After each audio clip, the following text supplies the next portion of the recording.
Baik doktor, kita ada persoalan yang kita nak tanyakan kepada doktor pada malam ni. Ada beberapa perkara.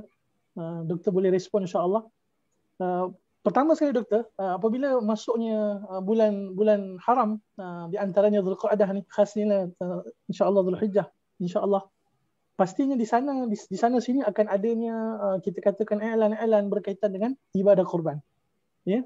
Dan mungkin doktor boleh berikan satu bentuk nasihat kepada kita semua, kepada semua pihak lah, sama ada yang kita katakan yang membantu melaksanakan pengurusan ibadah kurban pada masa yang sama yang nak melaksanakan ibadah kurban tersebut. Maksudnya apa? Apa nasihat untuk mereka yang membantu melaksanakan ibadah kurban, pada masa yang sama nasihat kepada mereka yang nak melaksanakan ibadah kurban itu sendiri. Silakan doktor. Okey. Betul lah bila kita tengok masuk aja bulan, bukan kata nak masuk bulan Zulhijjah, masuk aja bulan Zulqa'dah ni kira dah ada lah iklan-iklan yang banyak, ya. Baik. Menjadi polemik juga sebenarnya di zaman ini, bukan kata di zaman ni saja. Sebenarnya kalau kita tengok fatwa-fatwa ulama-ulama Arab pun ada yang bertanya dengan soalan yang sama, iaitu melakukan korban dengan mewakilkan orang buat korban di negara luar umpamanya kan. Jadi apa yang saya nak nasihatkan kepada diri saya dan juga kita semualah. Ya, kita tahu di antara hikmah pensyariatan korban seperti mana yang saya sebutkan tadi adalah untuk memberi makan kepada orang miskin. Beri makan kepada orang miskin supaya mereka ni boleh makan daging. Bukan semua orang boleh makan daging setiap masa. Kan mungkin kita ni biasa makan wagyu. Seminggu sekali makan wagyu. Tapi orang miskin nak makan wagyu, dia kata wagyu. Saya tahu wagyu ya, wagyu saya tak tahu. Jadi oleh kerana itu disyariatkan korban supaya dia boleh makan daging walaupun bukan wagyu tapi daging yang fresh, yang segar dia boleh makan. Tapi di sana juga ada perkara yang kita anggap sebagai meninggikan syiar.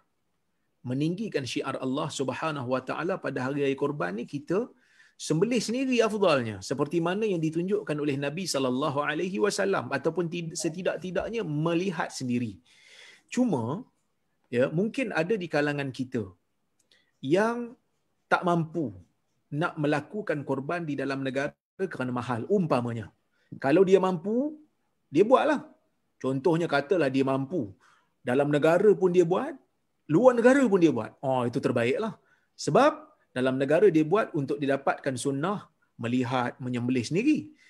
Di luar negara pula, dia kata sebab orang Palestin umpamanya, orang miskin, Rohingya umpamanya, dia tak dapat nak makan, maka kita bagi.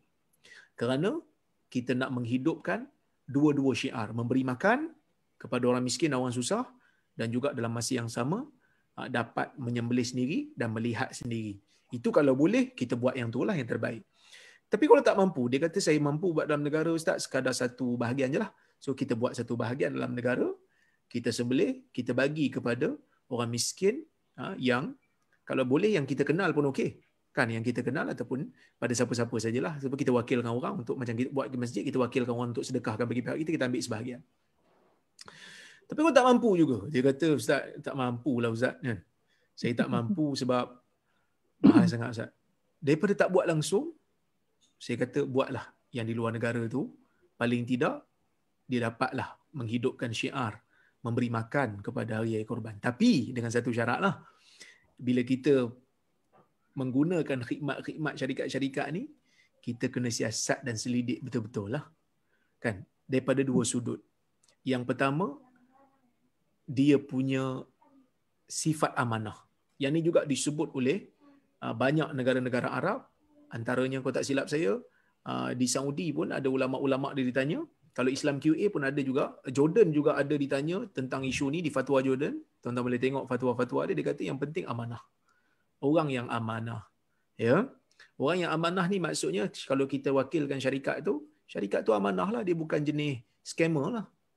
Sebab Facebook ni kadang-kadang orang scam pun ada. Kan? Jadi, hati-hati. Siasat betul-betul, valid ke tidak, betul ke tidak. Syarikat tu melaksanakannya, bagaimana dilaksanakan, kan? Ini penting. Yang kedua, kena pastikan dari sudut muamalatnya betul, dari sudut akadnya betul.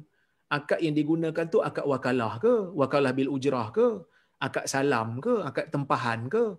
Jadi dia kadang-kadang ada orang guna akad wakalah bil ujrah tapi tak ikut hukumnya. Kemudian ada juga yang ikut akad salam dan wakalah tanpa ujrah. Sebab dia dah ambil untung pada salam tu, dia mesti ikut juga kaedah-kaedah akad salam. Jadi sebab itu saya nasihatkanlah kepada orang awam, dia perlu untuk tengok, teliti, dapatkan nasihat yang betul daripada ahli ilmu untuk meneliti keabsahan iklan-iklan yang berlalu ataupun yang beredar di dalam Facebook.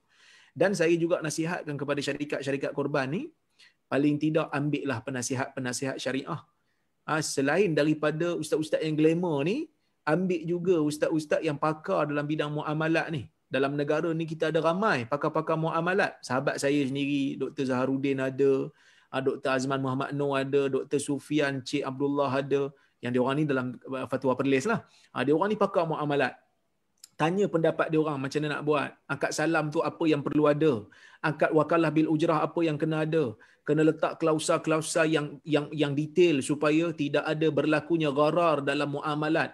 Jadi benda-benda ni sangat penting kepada pengguna, kepada peserta yang nak terlibat dalam korban, terutamanya korban yang dilakukan di luar negara, supaya kita dapat buat ibadat dan dalam masa yang sama dapat mematuhi hukum-hukum muamalat Islam, kerana kita bimbang takut-takut berlaku gharar, maka kita berdosa pula. Sebab apa? Sebab akad tak sah, sebab akad tidak valid, sebab akad tidak mengikut syarat-syarat yang telah digariskan oleh para ulama.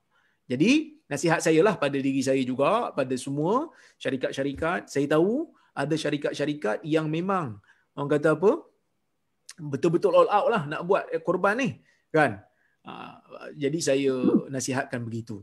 Tapi apa yang menariknya, sebelum ni mungkinlah ada sebahagian daripada yang kritik, dia kata korban buat kat luar habis, korban semua pergi keluar, dalam negara tak ada korban dah nak buat. Sebab tu kita kempen dalam negara, kalau siapa yang mampu buat dulu dalam negara ni, sebab dalam negara kita pun ada orang miskin juga kan. Begitu juga kita pun nak dapatkan pahala sunat, tapi kalau boleh buat dua-dua terbaiklah. Sebab tu saya jadi penasihat ni apa Al-Khairi Korban ni. saya cakap pada apa ni bos Khairi Korban ni, saya kata jangan buat luar je, buat dalam sekali ya. Kan kita kempen benda sunnah. Kempen benda sunnah, kempen sunnah betul-betul. Saya kata buat dalam negara. Kalau ada orang nak buat dalam negara, jangan kita pergi kempen ke luar negara pula, saya kata. Kalau dia nak buat dalam negara, kita dahulukan yang tu. Alhamdulillah mereka sahut saya punya seruan, mereka sahut saya punya cadangan, sehingga kan adalah mereka lakukan. Dah ada kandang lembu pun di Ijuk. Saya dapat dengar cerita Khairi Korban, dia dah mula dah tahun ni buat di Ijuk untuk melakukan korban dalam negara. Alhamdulillah, ini merupakan satu perkara yang saya rasa kalau syarikat-syarikat boleh buat, kita buat supaya kita dapat seimbangkan. Kita dapat seimbangkan sunnah yang Nabi SAW tunjukkan di dalam hadis-hadis baginda. Wallahu a'lam.